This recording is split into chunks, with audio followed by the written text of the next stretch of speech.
Hey, How are you? I'm good. I'm wondering if you have any update on Bogdan, how he's doing, and what the plan is for him. He's warming up. He'll be a game time decision. Yeah. Chris? Same question with Cam. Cam should be available tonight. And I know you're big on chemistry. How do you go about implementing someone who obviously hasn't played in 4 months into the rotation? Well, it'll be. We'll still come off with Tony and Solomon first. Give those guys first opportunity. Have I seen you, by the way? Good to see you. Nice to be in the same room with you. You've spoken a few times about how Kevin Herter has really turned into a good two-way player for you guys. Just how do you want to see him build on that big game 7 that Kevin had? Just continue to be consistent with what he's doing. You know, he's given us good play on both ends of the floor. You know, we've had to insert him into the starting lineup. He's doing a good job for us coming off the bench.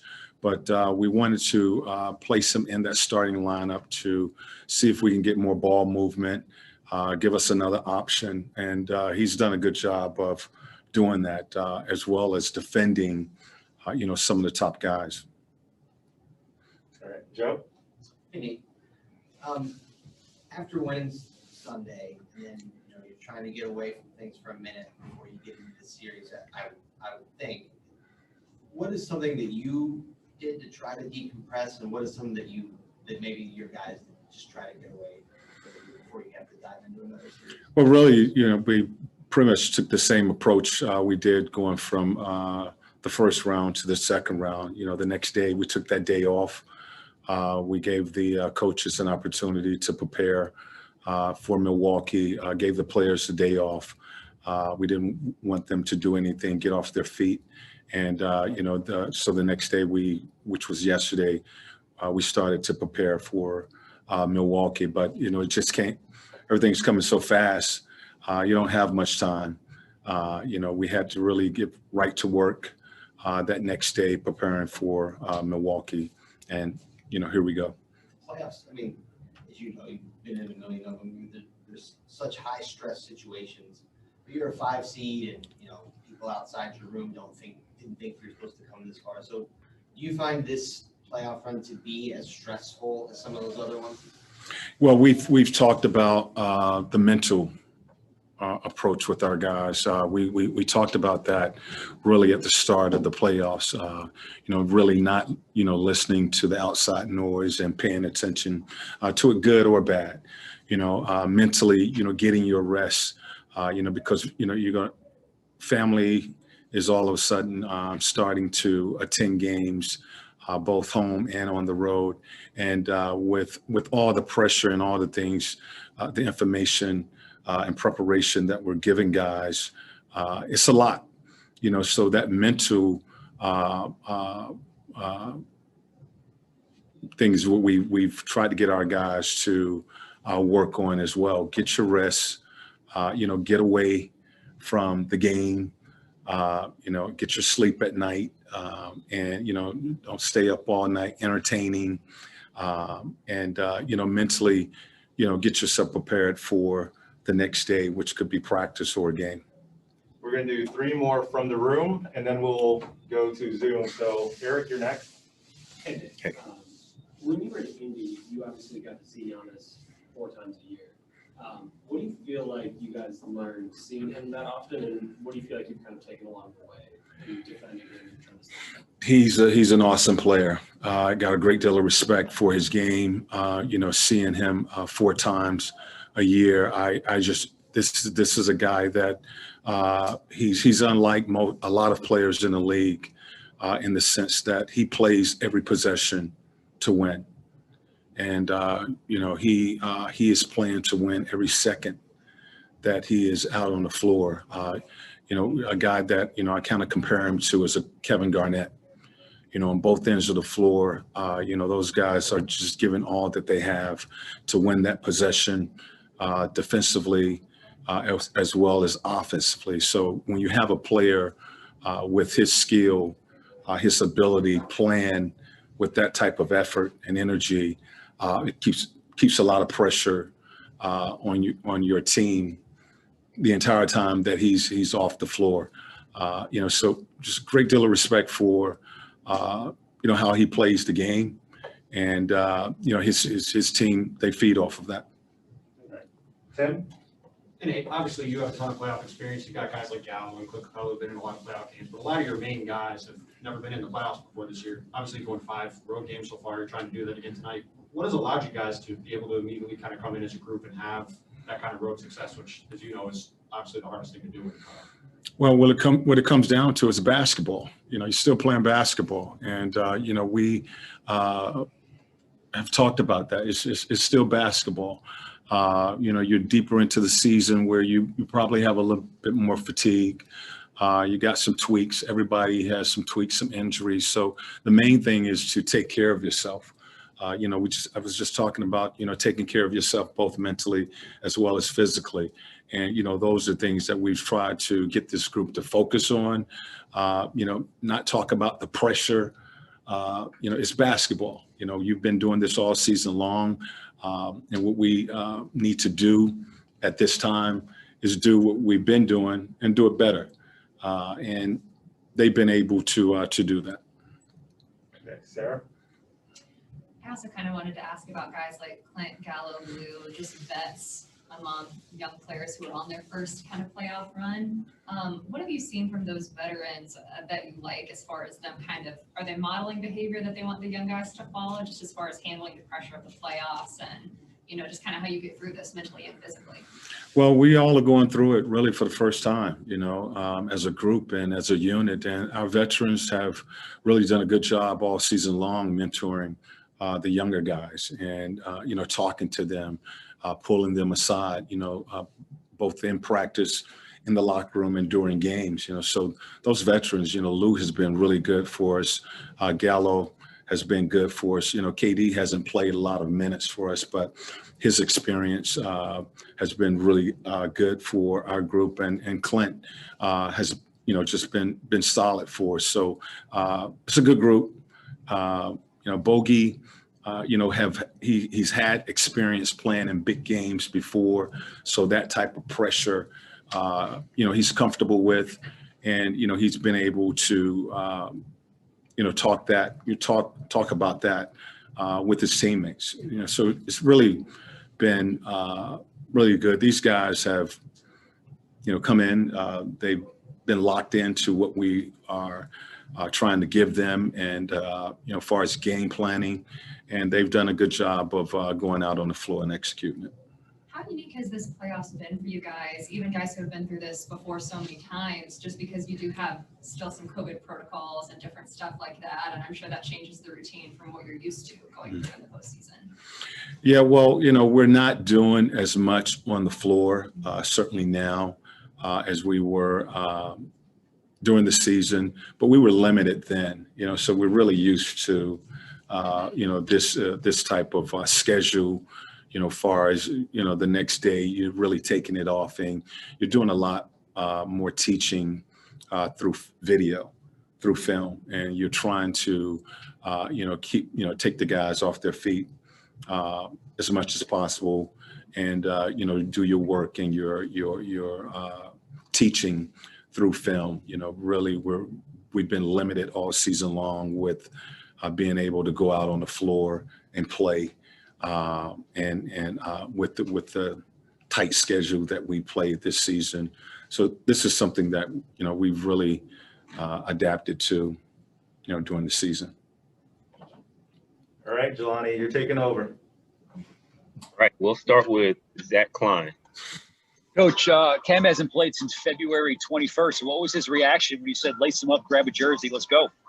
Well, we really talked about that in the last series. He felt that he would be ready the next round. And, so basically we're not going to put any pressure to put him out there. He hasn't played, as you just mentioned, in a few months. There are guys in front of him as far as rotation, and we will stick with those guys. Maria Martin. Coach, kind of to go off of what Zach just said, Cam's had to be really patient over the last couple of months. What have you seen from him mentally that makes you think, okay, he's been ready, he's been patient? Well, again, we haven't had the opportunity for him to get in any 5-on-5, since he's been off. He's been playing the last week or so, some 2-on-2, 3-on-3. So he hasn't played 5-on-5 basketball because we haven't played any live or done anything far as live scrimmaging in the last couple of weeks, really since playoffs have started. So, I mean, he's healthy.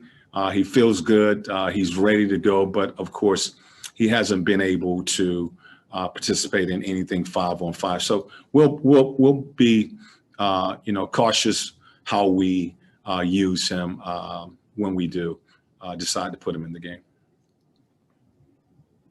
Vince Goodwill. Nate, how do you gauge this team's emotion? You guys have been riding on this sort of high for the past couple of weeks, and they're so young and so inexperienced. How do you keep them on edge now that they've gotten through 2 playoff rounds and not get them feeling satisfied? Yeah, well, they've been good, really, throughout this season. We try not to get too high when we have success, and we try not to get too low when we drop a game or two. Our plan is always to, take the approach. The next game, we want to be better than we were in our last game, and we've taken that approach. They've been pretty calm and with all this, the success we've had, and when we dropped some games, they've been able to, learn from what we didn't do well in our losses, come back, correct those mistakes or slippage, things that we had some slippage in, and find ways to win games. So, I mean, they're young, but they've shown a lot of growth in responding when we've dropped games. Martenzie Johnson from The Undefeated. Hi there. You are the coach down to the street level and Ime Udoka, his first ever start at the level will proceed to the main stairwell. What do you remember about that moment for him? And then also the suite level exit the current force. Turn left or right. I didn't hear the nearest unobstructed. And continue out the exits. Those seated in upper level sections 201 around route 228. Okay. Martenzie, perhaps you might be able to type your question into the chat, but there's a lot of noise in the background. So we will move to Raphael Haynes for the moment. Hey, Nate. Nate, how valuable is Clint Capela's experience being in this position, playing, conference finals, more than 3 times to be exact? And have you asked him to be more vocal around this time? We've talked about that with our veterans, really, from the start of the season. We wanted them to be more vocal. That was the reason that we added veterans to this roster at the beginning of the season, bringing in Clint, who really didn't play much last season for us, but bringing in Bogey and bringing in at the beginning of the season, we had Rondo, we had Bogey. They felt that they needed to bring in veterans and guys with experience to get to this point, to take that next step to win ball games. So certainly we've asked those guys to talk and speak to the group.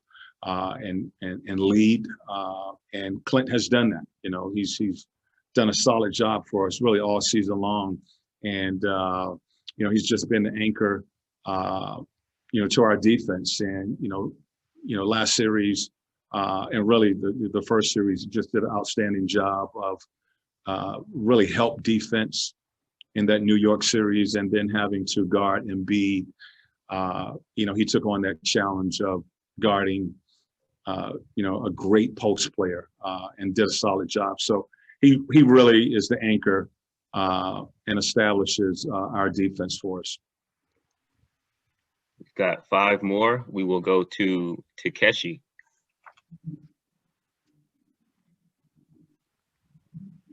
Hello, Coach. Thank you for your time. I'm calling from Tokyo, Japan again. And my question is, the other day, John Collins was talking about your team concept, like you're gonna be like a fist, not like a palm. So I like that, and I would like you to talk about it a little bit. Yeah, well, we talked about, we've been talking about that really all season long, being a fist, being connected. I just feel that if you, the tighter that connection, the tighter the fist out on the floor, which are the 5 players, you can knock out your opponent. And, when you have that connection on both ends of the floor and you're executing out there and you're playing as a fist, a tightly connected group, you're gonna be able to do some good things. And our guys have been able to do that. It doesn't matter which 5 is out on the floor. We got to be connected. We got to be clear about what we're doing out there, and we got to execute. And they've been able to do that, both groups. Thank you so much. ありがとうございます。 4 more. First from Heather. Hi, Nate. I hope you've been well. Hi, Heather. Trey shoots a lot from deep, but has been inconsistent. Holiday can clearly detain those attempts. In what ways do you think Trey will get tested by Drew in this series? Well, Drew is a really solid defender, and Trey is a really good offensive player. So Trey, we want him to be aggressive, and he's very capable of knocking down the shots that he takes, and it really forces the defense to have to stretch their defense when guarding him. So he is a guy that really establishes our tempo and our style of play. So we want him to be aggressive, and when he feels that he has a good look, we want our guys to shoot the ball. We don't want hesitation. We want all of our guys to be aggressive out on the floor. Thank you. And if I can just quickly follow up, in what ways can you guys put pressure and capitalize on Giannis's inconsistency on his shots? Well, we're going to try to keep him in front. I think that's the big key. He's a big guard that has the ability to get to the rim. He plays in the paint. He lives in the paint. And, that's really the first line of defense for us, is to, try to keep these guys out of the paint and force them to shoot the ball over the top. I think they have really good isolation players in Giannis and Middleton and Drew. Those guys are very capable of putting up big numbers in one-on-one coverage. So we're going to have to do a good job of getting pressure, but keeping them in front of us and forcing them to shoot the ball over the top. Appreciate it. Good luck, Coach. Thank you. Last 3 from Deshaun Tate. Good evening, Coach. I hope that this question is considered appropriate. Not trying to dip too far into your plans on what you're putting in place against Milwaukee, but have you had any kind of conversations with the guys about maybe sending Giannis to the free throw line, similar to the way that you did Ben Simmons, considering his inability to convert from that area? Yeah, I won't get into strategies, as far as things that we want to do out on the floor. Of course, our coaching staff we've studied this team, and we've tried to put a plan in place, but I won't get into our strategy as far as how we're going to play an opponent.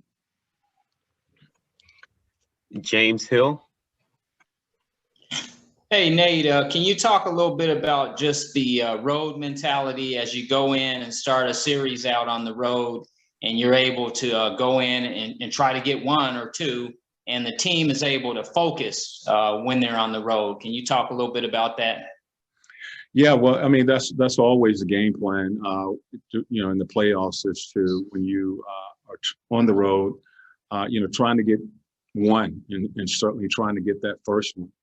I think it really helps you in a series when you can get that first win, and basically right away you get home court advantage by doing that. You know, our guys have been able to, you know, play good basketball in that first game, and I'm looking forward to us doing the same thing tonight. And finally, Collins is playing at a high level, you know, kind of leading this team along with Trey and the other guys. But can you talk a little bit about Collins and what he's able to do? Yeah, he's been consistent for us, you know, really all season long, and during these playoffs. He really had one night where he just couldn't get anything going, and I think that was a game in New York where he got in foul trouble. But he's been consistent with his play on both ends of the floor, defensively defending guys, rebounding the basketball, offensively, you know, providing, you know, scoring for us both inside and out. You know, so, you know, all of our guys are playing good basketball. You know, you just don't get to this point with one or two guys doing it for you. This group has been consistent and playing solid basketball for a while now. All right, our final question will be Martinzi's from The Undefeated. He typed it in the chat and it says, Nate, you gave new Celtics coach Ime Udoka his first ever start back in Portland. What was that moment like, telling him that he would start? He was a great player for me. Just a selfless player that always kept himself ready, had experience, could play multiple positions, and a guy that was coachable. You know, really good talent. You know, play the 1, 2, and 3. Really just a joy to work with, and you know, coaching him, you knew that he would one day be on the sidelines coaching. His basketball IQ is very high, understands the game, understands what is needed out on the floor. And as a player, he was able to, you know, provide that for us.